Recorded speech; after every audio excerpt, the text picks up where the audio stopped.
Planet Reddit. Today's story is... My brother inherited the whole family fortune and sold my memories of Mom until he discovered that the Millionaire inheritance was a trap that destroyed 3 lives. Both my younger brother, 31 years old, and I, 34 years old, grew up in an economically privileged environment. Our family belonged to the upper middle class, with a father and grandfather who founded their own companies. Everyone assumed that my brother would follow this family path, while expectations from me were practically non-existent. At 28, I decided to set up on my own. It wasn't a sudden decision. I spent several years working for different companies, absorbing knowledge, making mistakes, correcting errors, and discovering effective strategies. I economized to the maximum, eliminating superfluous expenses, taking no vacations, ensuring sufficient capital. My friend and I, fed up with working for others, finally took the leap. We obtained bank financing, completed the necessary paperwork, and launched our commercial construction company. This sector involves multiple responsibilities: designs, personnel, licenses, budgets, and we faced countless problems. Even so, we survived.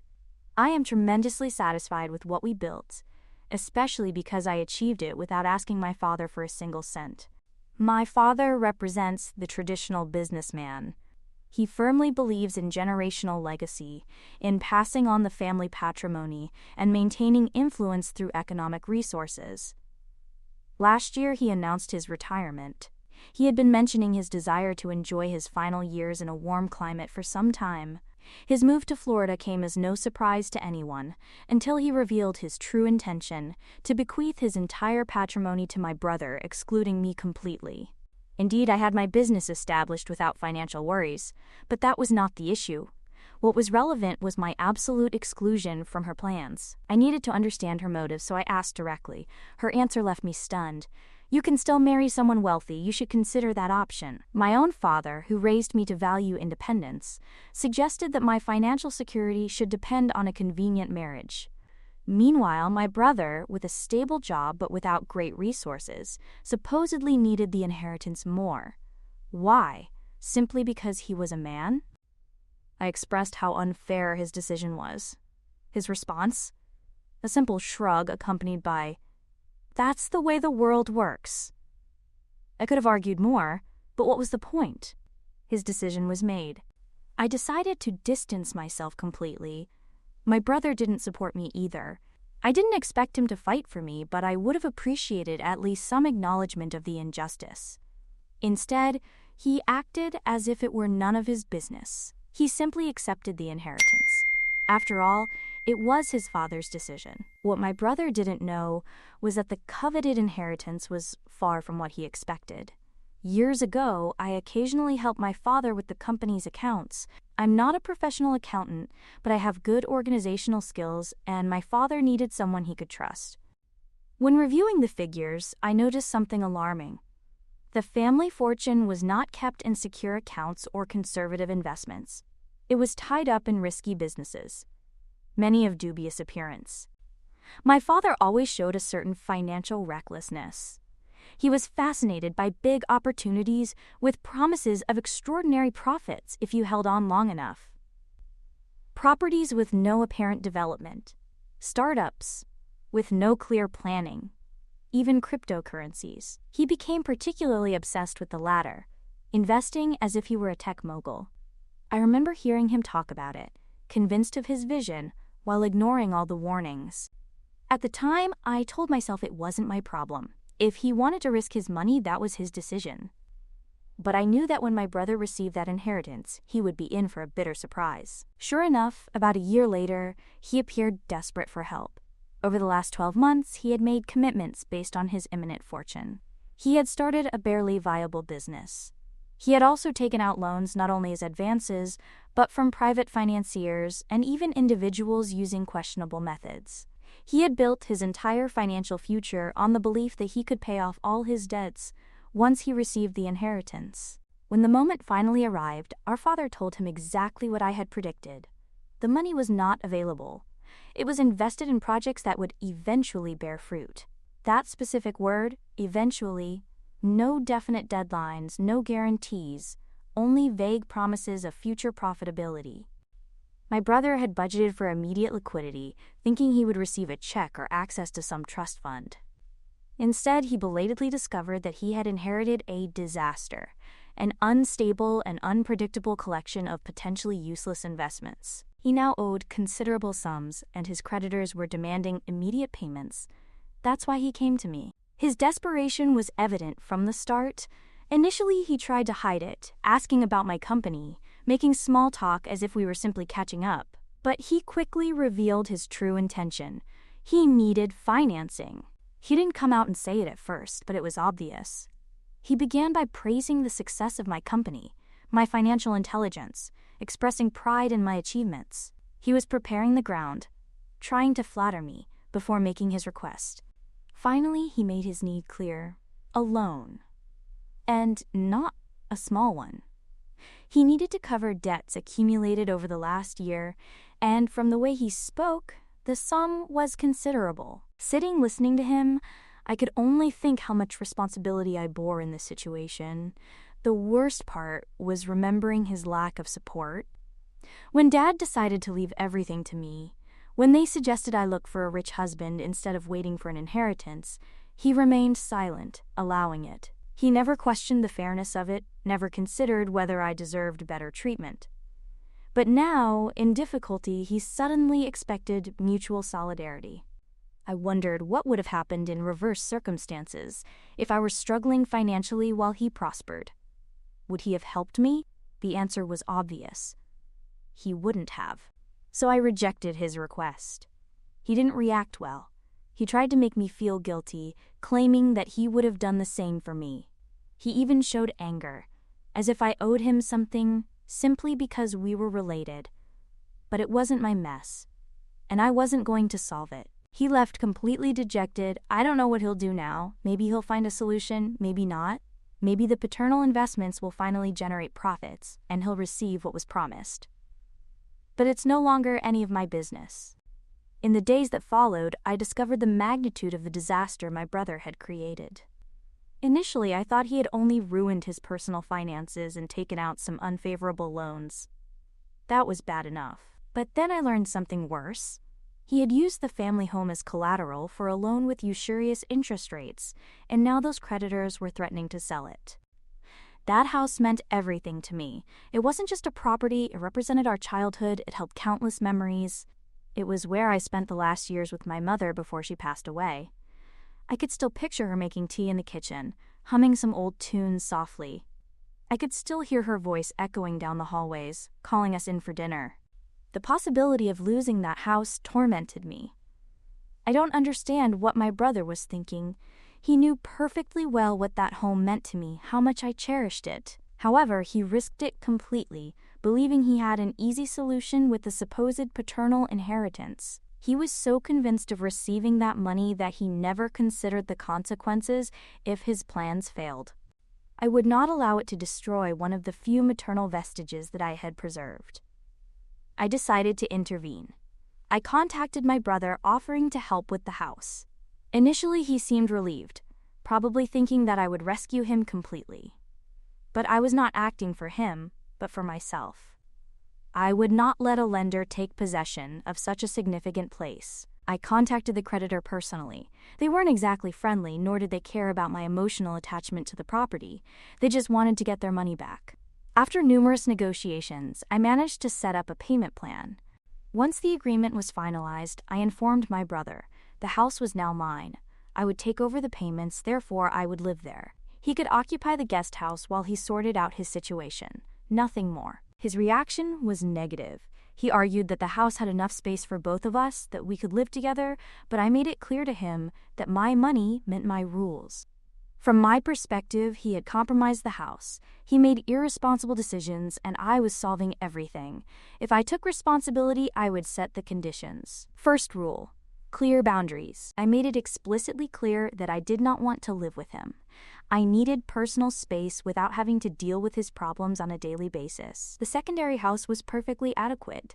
Separate entrance, kitchen, bathroom. I wasn't leaving him destitute, we just wouldn't be sharing the main residence. He moved into the secondary residence, making sure to constantly express his discontent. He took every opportunity to make passive-aggressive comments. He hinted at how I enjoyed my little kingdom, while he was relegated to the status of an unwanted guest. He even involved mutual friends, claiming that I had taken the house away from him, leaving him with nothing. He still doesn't understand. I didn't take anything from him. He lost it when he used it as collateral. He risked something he had no right to commit. I was the one who saved the situation. I paid the price. However, he continues to treat me like a villain, as if I had acted incorrectly. He refuses to take any responsibility. Now I ask myself, did I really do wrong? Should I have let him stay? Or was I right to finally set limits? Update 1. The situation has evolved considerably. And frankly, the relationship with my brother has worsened. During these 2 months, I have lived in the family home, now mine, investing resources to make it cozy. Since my mother's death, my father neglected the maintenance, something obvious. However, my brother has complicated everything. A few weeks ago, I caught him snooping around the house, although I still don't know why. It was pitch black as I was going about my nightly routine, before going to sleep when I heard noises downstairs. At first, I thought it was the old house creaking, until I heard footsteps. I almost froze, thinking of burglars. However, on stealthily looking out, I discovered my brother wandering around in the dark using his mobile phone torch. I watched him for a moment, trying to understand his actions. He was searching through drawers and looking at documents in the office.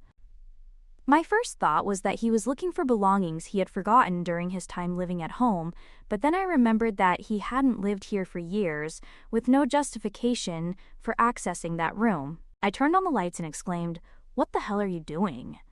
Maybe I said it too loudly because he jumped, but I wanted to make it clear that I had discovered him. He tried to cover it up by muttering about supposed old documents, but it was completely implausible. If he needed something, he could have asked for it directly. Instead, he was behaving like a night thief. I pressed him on his true intentions, and he became defensive. He asked me to calm down, acting as if I was exaggerating, but something was definitely wrong. I searched the checked drawers and couldn't find anything missing, but I was uneasy. I don't know if he was looking for documentation, money, or advantages to use against me, but whatever it was, it generated mistrust. Since then, I have locked my office and any drawer containing important documentation. But that was not all. As if that were not enough, our father intervened unexpectedly. My brother must have told him his side of the story, because a week later he traveled from Florida. Indeed, he took a plane exclusively to put financial pressure on me in favor of my brother. He showed up unannounced one morning. I opened the door to find him with his suitcase, behaving as if it were a planned family reunion. He gave me an effusive hug, smiling, as if he weren't completely surprising me. His initial attitude was evidence of something inappropriate. Dad never makes spontaneous visits, especially when he's retired in Florida enjoying his dream life. Predictably, he quickly started talking about my brother. "Listen to me," he said, sitting down in the kitchen with a serious expression. "Your brother is going through a difficult time. He just needs some temporary support to get back on his feet." I stared at him, remembering how, in our last conversation, he had practically abandoned me, declaring that my brother deserved the inheritance exclusively. I made it clear that I had done my part by saving the house and providing him with accommodation, with no intention of bailing him out financially. But he insisted repeatedly. He argued family ties and the impossibility of fraternally abandoning my brother. However, the most painful thing was his invocation of maternal suffering in this situation. It struck a chord. I hate it when they use maternal references, especially as a manipulative tool. Mom was certainly kind and valued family, but she also firmly believed in personal responsibility. She helped those who made an effort, not those who passively waited for assistance without solving their own problems. I expressed exactly this to my father, evidently displeasing him. I added that my brother was not my responsibility but his, and if he had not secured an adequate inheritance, it was not up to me to solve it. At that moment, his attitude changed radically. He sighed, shook his head, and declared, "I simply don't understand why you're being so cold." He never mentioned the subject again. He stayed in a hotel for a few days, kept his distance, and left. He didn't even say goodbye in person, he just sent a message saying he was returning to Florida. My brother, naturally, was furious to learn that I hadn't given in. Since then, he has shown greater resentment, barely saying a word to me except for hostile, indirect comments. Recently, when we crossed paths outside, he muttered, "It seems that money really does transform people," as if I weren't the one who saved the house. At this point, I am completely fed up. Fed up with justifying myself, fed up with guilt, absolutely fed up. For much of my life, I was preoccupied with acting fairly, kindly, or helpfully. But where was that energy when I needed support? Where was my financial protection? True, I never had it. This is the current update. My brother is still in the auxiliary units, still angry with me and waiting for divine solutions. Frankly, now he is exclusively his own problem.